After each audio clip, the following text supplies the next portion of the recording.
Olá a todos, meu nome é Lucas dos Santos, sou médico oncologista clínico na Beneficência Portuguesa de São Paulo e a gente está trazendo para vocês as novidades do Congresso da Sociedade Americana de Oncologia Clínica. Esse é o maior congresso de oncologia do mundo e esse ano, excepcionalmente por conta da pandemia da Covid, a gente pôde participar exclusivamente por via virtual. Eu vou trazer para vocês as atualizações em relação a câncer de cabeça e pescoço, uma especialidade tão importante e tão negligenciada dentro da oncologia. Eu separei para vocês os 8 trabalhos mais importantes. E, de alguma forma, 5 desses 8 trabalhos trazem um certo grau de intensificação do tratamento, ou seja, existe uma tentativa clara de manter a eficácia, porém reduzindo-se aí sequelas e efeitos colaterais do tratamento. Eu vou começar com o abstract 6500, que ele é um estudo dos Estados Unidos da América que avalia a possibilidade de intensificar o tratamento em pacientes com câncer de orofaringe P16 positivo. A gente sabe que esses pacientes têm um prognóstico melhor do que os pacientes P16 negativo. Então, existe uma tentativa de reduzir a intensidade da radioterapia pós-operatória. Então, pacientes com câncer de orofaringe P16 positivo, eles eram submetidos à ressecção transoral e a maior parte dos pacientes recebia cirurgia robótica para esse fim. E eles eram, então, classificados em pacientes de risco baixo, pacientes com tumores iniciais T1 ou T2 ou até um N1, pacientes com risco alto, que tinham margens comprometidas ou extensão extranodal positiva ou mais do que 5 linfonodos, ou 5 ou mais linfonodos acometidos. Os pacientes de baixo risco recebiam apenas observação, os de alto risco recebiam radioterapia com cisplatina nas doses habituais. E os pacientes com doença de risco intermediário, que não satisfaziam os critérios para alto e baixo risco, eles eram randomizados para receber radioterapia isoladamente em alta ou baixa dose. Lembrando que alta dose são as doses padrão de 60 grays. Então, aproximadamente 400 pacientes foram incluídos nesse estudo e os pacientes de risco intermediário, então, eles eram randomizados, então a gente está falando de 113 e 119 pacientes para cada um desses grupos. E quando a gente olha, as taxas de sobrevida livre de progressão em 2 anos são extremamente satisfatórias, acima de 90% em todas essas coortes, inclusive ambos os braços da randomização para dose baixa ou dose padrão tinham 95% de sobrevida livre de progressão ao final de 2 anos. Então, resultado bastante animador, sugerindo que em pacientes com câncer de orofaringe HPV positivo, a gente pode, de fato, intensificar o tratamento sem trazer comprometimento nas chances de cura desses pacientes. Um segundo estudo que também é importante o Abstract 6508, ele tentava reduzir as sequelas da radioterapia por conta da irradiação da orofaringe. Então, pacientes com câncer de oro ou hipofaringe, eles seriam randomizados para receber radioterapia com ou sem quimioterapia, e a radioterapia poderia ser nas doses, nos campos e doses padrão, ou com um tipo de planejamento que poupava a musculatura constritora da faringe. Então, a ideia com isso é você reduzir o risco de distúrbio de deglutição no segmento de longo prazo. Então, esse é um estudo que incluiu, basicamente, apesar de ter esses critérios de inclusão mais amplos, a gente sabe que os pacientes incluídos foram majoritariamente pacientes com câncer de orofaringe HPV positivo, então acima de 80% tinham essas características. E os quesitos de qualidade de vida relacionada à deglutição foram favoráveis a quem recebeu o campo que poupava a musculatura constritora da faringe. Então, sugerindo aí que um ajuste no planejamento do tratamento não compromete as taxas de recidiva, foi um outro achado do estudo, e favorece um benefício em termos de qualidade de vida e qualidade da deglutição. Então, mais um estudo sugerindo que menos tratamento em algumas situações parece ser melhor. O terceiro estudo que eu queria trazer é, para mim, um estudo muito relevante na prática dos nossos cirurgiões, os cirurgiões de cabeça e pescoço. Então, pacientes com câncer de boca, com carcinoma escamoso de boca, a gente sabe que o tratamento padrão hoje é fazer a ressecção cirúrgica e o esvaziamento do pescoço. Então, os investigadores da França fizeram a pergunta se a biópsia do linfonodo sentinela poderia ser utilizada com o sentido de reduzir a morbidade do tratamento, preservando os benefícios da estratégia do esvaziamento linfonodal. Então, esse foi um estudo interessante, porque é um estudo de equivalência, então, um estudo com alto poder estatístico, uma qualidade metodológica também alta. Então, a gente tem aproximadamente 300 pacientes que foram incluídos e randomizados nesse estudo, né? Aqueles pacientes que tinham a biópsia do linfonodo sentinela positiva identificada no intraoperatório, eles eram esvaziados no mesmo momento, e aqueles que tinham o linfonodo sentinela considerado positivo após um exame minucioso com imunistoquímica, eles eram esvaziados num segundo momento. Então, o interessante é que a sobrevida livre de recorrência nodal, que é o desfecho primário do estudo, não foi diferente. Então, a gente está falando de dados próximos de 90% de sobrevida livre de recorrência nodal com 60 meses ou 5 anos. Então, altamente significativo esse resultado. Então, oferecer a biópsia de linfonodo sentinela não confere prejuízo a esses pacientes. A sobrevida livre de recorrência nodal, sobrevida câncer específico e sobrevida global também não foi diferente. E existe um grande ganho em termos de qualidade de vida em quem recebeu a biópsia do linfonodo sentinela, notadamente pela menor morbidade do procedimento. Então, em resumo, a biópsia do linfonodo sentinela, ela parece ser segura e tão eficaz quanto o esvaziamento linfonodal, e deve ser discutido, deve ser considerado no planejamento do tratamento de nossos pacientes. Continuando com nossa sessão de câncer de cabeça e pescoço, eu vou agora comentar o Abstract 6502, que para mim é o estudo mais importante do Congresso quando a gente está falando do assunto de câncer de cabeça e pescoço. Esse é um estudo cooperativo do JCOG, um grupo japonês, é o estudo 1008, e ele avalia a incorporação de cisplatina semanal em alta dose, combinada à radioterapia no tratamento pós-operatório de pacientes com câncer de cabeça e pescoço. Então, pacientes com doença em estágio 3 ou 4 A e B, que foram ressecados, que tinham margens positivas e ou extensão extranodal de qualquer sítio da cavidade oral, orofaringe, laringe e hipofaringe, eles eram randomizados em 1:1 para cisplatina em altas doses a cada 3 semanas, como a longa experiência dos estudos do RTOG, 100 mg por metro quadrado a cada 3 semanas, combinado à radioterapia 66 Grays, ou o mesmo regime de radioterapia combinado à cisplatina 40 mg por metro quadrado semanal. Esse era um estudo que tinha 2 fases dentro do planejamento. A primeira fase, ou primeira parte, era um estudo de fase 2, e o desfecho primário era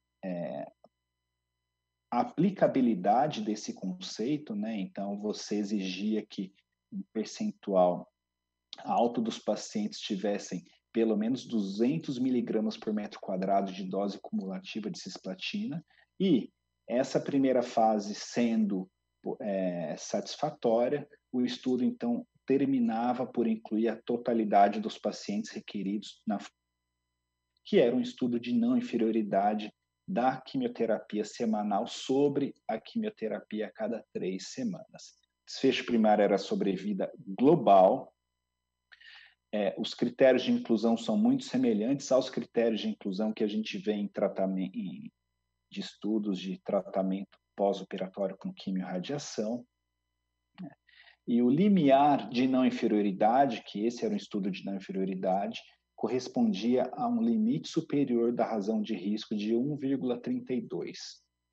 Então, é um estudo com rigor metodológico bastante relevante. Esse estudo ele foi interrompido pelo Comitê de Avaliação de Dados Independente, porque a não inferioridade foi atingida precocemente. Então, foram 132 randomizados para o braço de quimioterapia com cisplatina a cada 3 semanas e 129 com cisplatina semanal. Os grupos eles eram, de forma geral, bem balanceados. A gente não vê maiores desbalanços em relação a características piores prognósticas em um grupo ou em outro.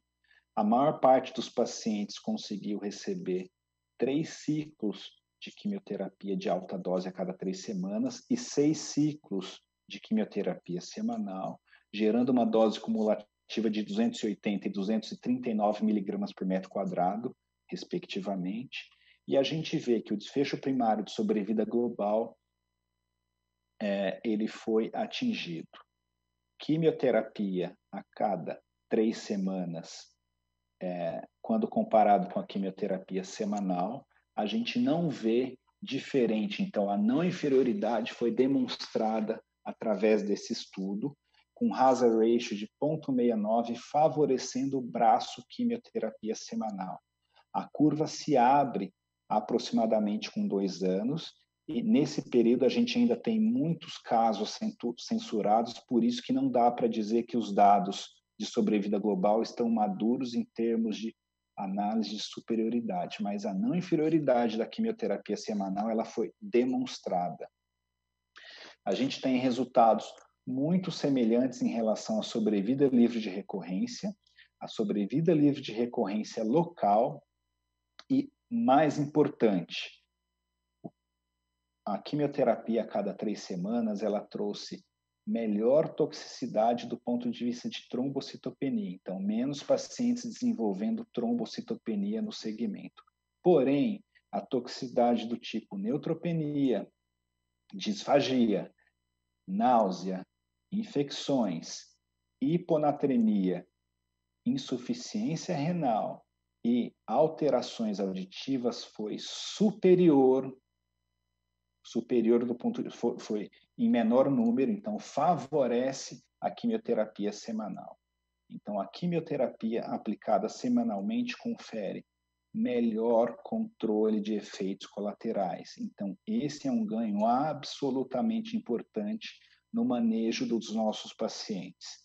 Então esse estudo deve ser aplaudido como o estudo mais importante de câncer de cabeça e pescoço que nós tivemos no congresso da ASCO esse ano. A gente aguarda um segmento de longo prazo com dados mais maduros e com menos censura em sobrevida global, e com essa abertura de curva em 2 anos, é bem possível que talvez a quimioterapia semanal se mostre superior à quimioterapia a cada 3 semanas. Dando continuidade aos nossos breves comentários em relação aos principais estudos de câncer de cabeça e pescoço da ASCO 2020, eu quero comentar agora o abstract 6503, que avaliou o uso do axitinib, que é uma droga oral, um inibidor multiquinase do VEGF.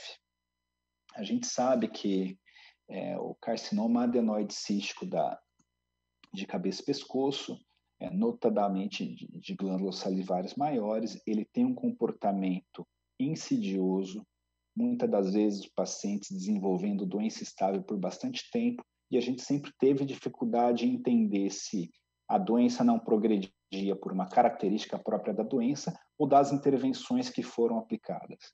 Os estudos que nós temos anteriormente são estudos de braço único, então não nos permite tirar essas conclusões, e a gente vê taxas de resposta das mais variáveis de até 15%. Então, esse é um estudo coreano, randomizado, que randomizou em 1 para 1 os pacientes para receberem axitinib ou observação. E os pacientes do grupo observação poderiam cruzar para o uso do axitinib, uma vez que a progressão de doença fosse detectada. Então, 60 pacientes foram randomizados, 30 em cada braço, desculpa. Os grupos eles eram balanceados e o uso do axitinib promoveu um incremento da sobrevida livre de progressão. O desfecho primário, sobrevida livre de progressão em 6 meses em termos absolutos, ele salta de 23% para 73%, altamente significativo. A mediana de sobrevida livre de progressão salta de 2,8 para 10,8 meses, com uma redução do risco de progressão de 75%.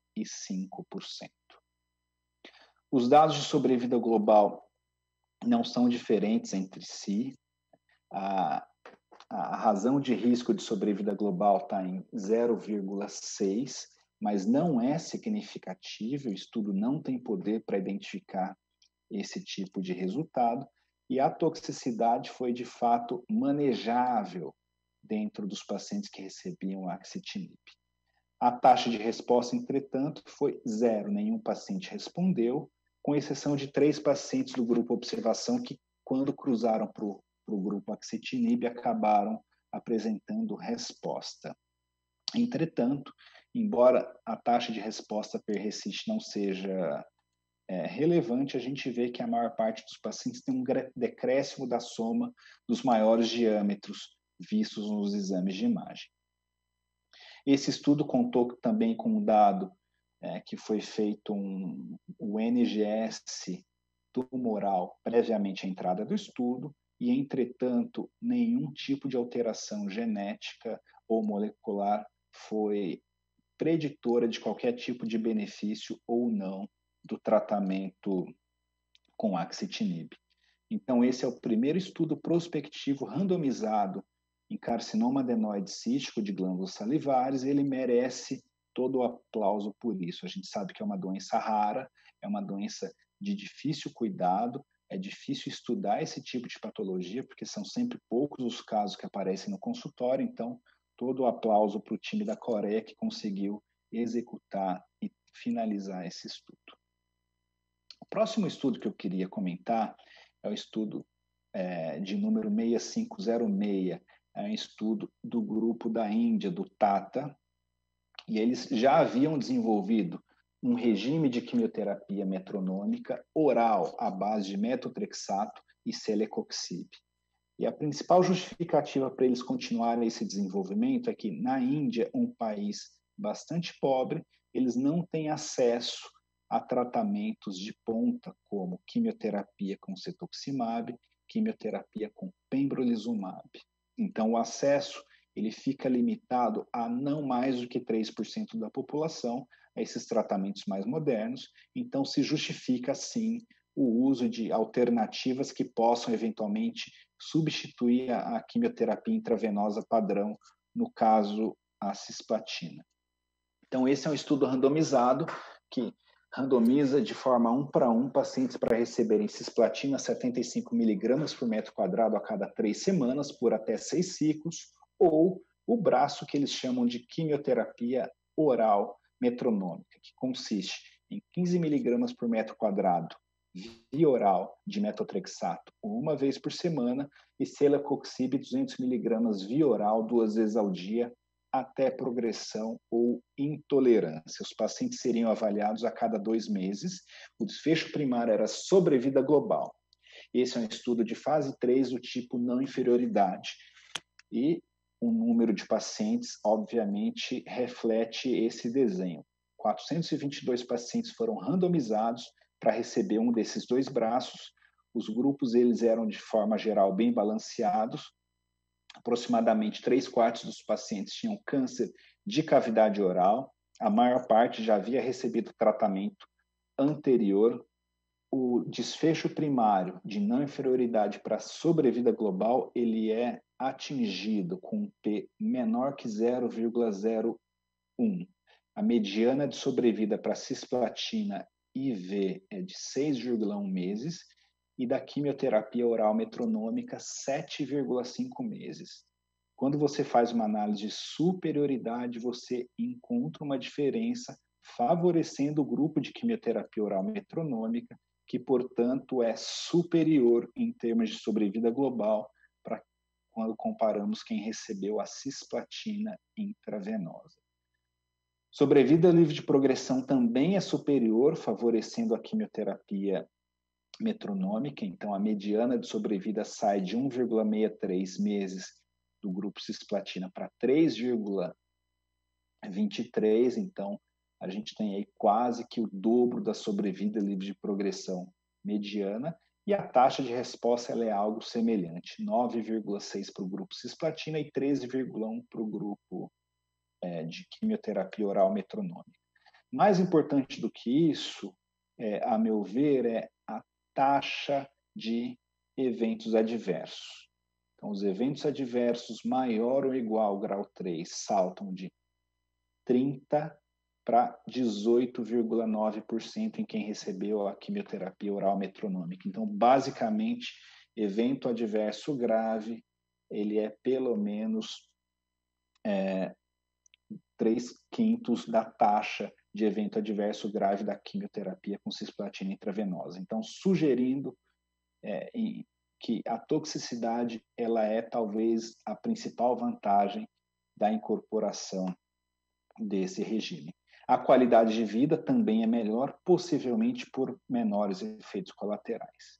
Então, esse é um estudo grande de fase 3, com mais de 400 pacientes, que sugere que monoterapia com cisplatina seja inferior à quimioterapia oral metronômica com metotrexato e celecoxib, e, portanto, é um tratamento que, além de inferior, ele é mais tóxico. Então, esse regime de tratamento pode, eventualmente, então, ser considerado em populações de baixa renda ou que não têm acesso a melhores tratamentos. Eu digo mais, como esse é um regime ativo e bem tolerado, ele pode ser eventualmente aplicado em situações em que as terapias padrão, mesmo aquelas de custo mais alto, como cetuximab, pembrolizumab, nivolumab, já se esgotaram. Então, eu diria que esse estudo ele abre uma porta em relação à possibilidade de eventualmente ajudar os nossos pacientes a um custo de toxicidade bastante mais baixo. Mais um estudo, o 6507, que é a atualização do TP-Extreme, que é um estudo de fase 3 que foi apresentado no ano passado, é um estudo de superioridade. Eu quero focar aqui no dado de qualidade de vida.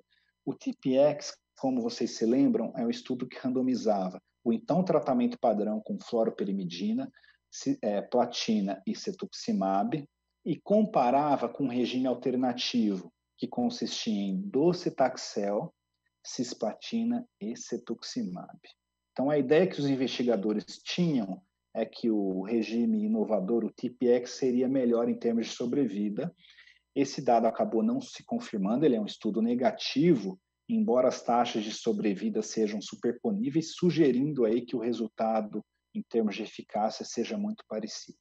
E o que nós temos de dado que esse grupo francês traz para a gente esse ano é que existe, de fato, um ganho de qualidade de vida quando a gente oferece o regime TPX. Então, o TPX ele traz mais qualidade de vida do que o regime até então padrão, o regime chamado de Extreme. Então, nesse sentido, embora a gente não veja ganho de sobrevida global, a gente melhorando a qualidade de vida, ele é um desfecho dos mais importantes para os nossos pacientes do consultório. Então, vale a pena considerar esse regime, especialmente agora. A gente sabe que tem um subgrupo cuja resposta à quimioterapia combinada a pembrolizumab ou pembrolizumab isolado, esse subgrupo não tem um benefício claro e talvez até nesse subgrupo a quimioterapia isoladamente seja superior. Então fica aí a escolha para aqueles casos em que o CPS é negativo, né, ou menor do que 1, que são pacientes com menor probabilidade de ter benefício com tratamento baseado em imunoterapia, esses pacientes deveriam, na minha opinião, preferencialmente receber a combinação de docetaxel, cisplatina e cetuximab. Então, essa é a conclusão principal do estudo. Não traz ganho de sobrevida em relação ao Extreme, mas traz ganho de qualidade de vida, que é um desfecho bastante importante para os nossos pacientes. E eu quero finalizar com um último estudo, um estudo apresentado na forma de pôster. É um estudo com poucos pacientes, são apenas 30 pacientes com câncer bem diferenciado da tireoide, em sua fase já refratária à iodoterapia. Então, 30 pacientes, a gente tem uma taxa de resposta de 64% quando nós avaliamos a combinação de lenvatinib na dose de 20 miligramas com pembrolizumab. Então, a gente sabe que esse resultado ele é numericamente superior ao uso de lenvatinib ou pembrolizumab isoladamente nessa população. Então, a gente tem que ficar de olho nessa combinação nos próximos estudos, porque eventualmente ela pode trazer bons resultados em breve. Então é isso, eu fico por aqui. Vale a pena depois dar uma checada com bastante cuidado e parcimônia em todos esses estudos. Tem muita coisa boa acontecendo nesse ano e, a despeito de a gente não ter podido estar presente, interagir com os oncologistas do mundo todo em Chicago, a gente teve um congresso de altíssima qualidade, com resultados extremamente relevantes para a nossa prática clínica. Então, fica aqui a minha dica para dar uma olhadinha nos estudos, não só de cabeça e pescoço, em outras áreas que a gente tem muita coisa bacana. Obrigado a todos e até breve.